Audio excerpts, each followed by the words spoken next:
Let's be honest, performance appraisal affects your pay, your promotion, and how your boss sees you. So why does it feel so unfair? Welcome back to the HR space with Lillian, where we break down workplace issues into simple human language. I am your host, Lillian, and today we will be talking about something every worker cares about, even if they pretend not to: performance appraisals. So, performance appraisal is meant to be useful. It's also meant to help you improve on your performance, and it's also meant to show what you are doing well and who needs support or who needs to grow. Most companies also use it to decide your pay raises, bonuses, and then promotion. That's why it has to be taken seriously. And HR's job is to make sure the appraisal process is fair, consistent, and useful. Making sure performance standards are written and also shared, because many people misunderstand it. They think it's just HR judging them or management trying to look for faults. But the truth is, performance appraisal is not the problem. The way it is done is the problem. So let's be real here. There will always be a link between performance and pay. Let's not even pretend otherwise. The real issue is that it's not you being judged, it's you being judged unfairly. That is where HR comes in. HR's job is to make sure the judgment is just, honest, and fair, and consistent across the organization. But HR should also make sure the managers measure what they are doing. Because before you appraise anyone, you need to ask one simple question: what does success looks like in this person's role? Not personality, not who talks the most or who the boss likes. The actual results.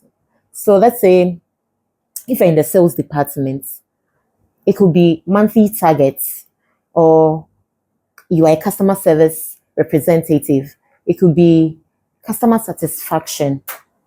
So you cannot judge people if you never told them what success means in their role.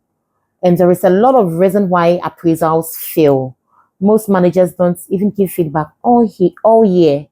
Then appraisal time comes and suddenly everything appears.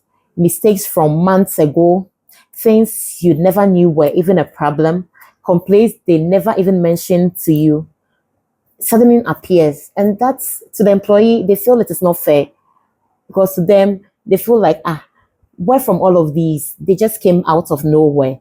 And people also need regular feedback, not one big surprise meeting telling them, hey, this is what you did or this is what you did not do.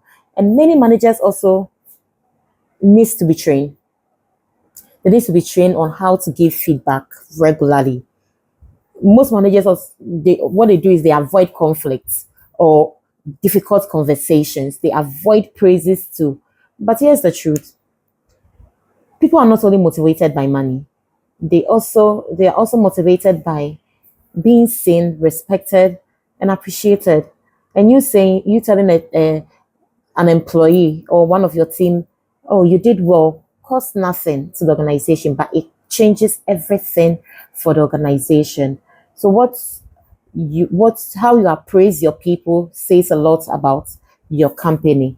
That's, you appraise your staff in a way that sends a strong message to the others.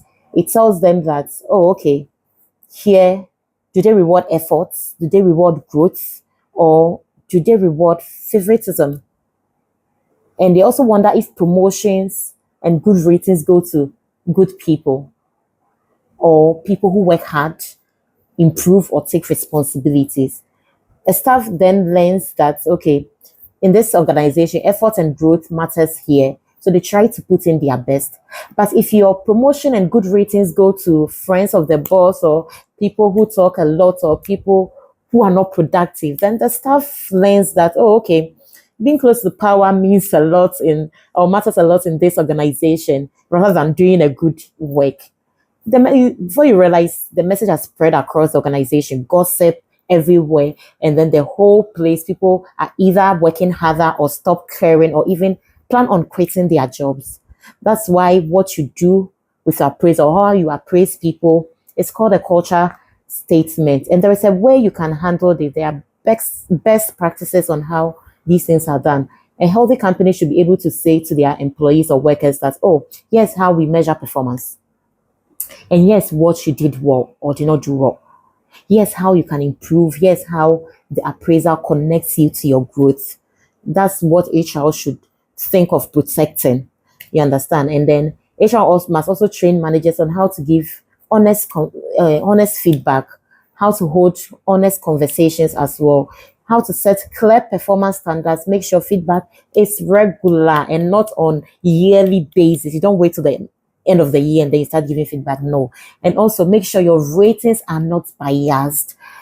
Your performance appraisal should be guided or should guide people and not punish them. So I want you to take this with you. Performance appraisal is not the enemy. A bad appraisal system is the enemy. Okay. Thank you for listening to the HR Space with Lillian. And remember, HR isn't just about policies. It's people, and it's this HR. It's people powered by precision, clarity, and data. See you next week. Don't forget to like, share, and comment. Bye-bye.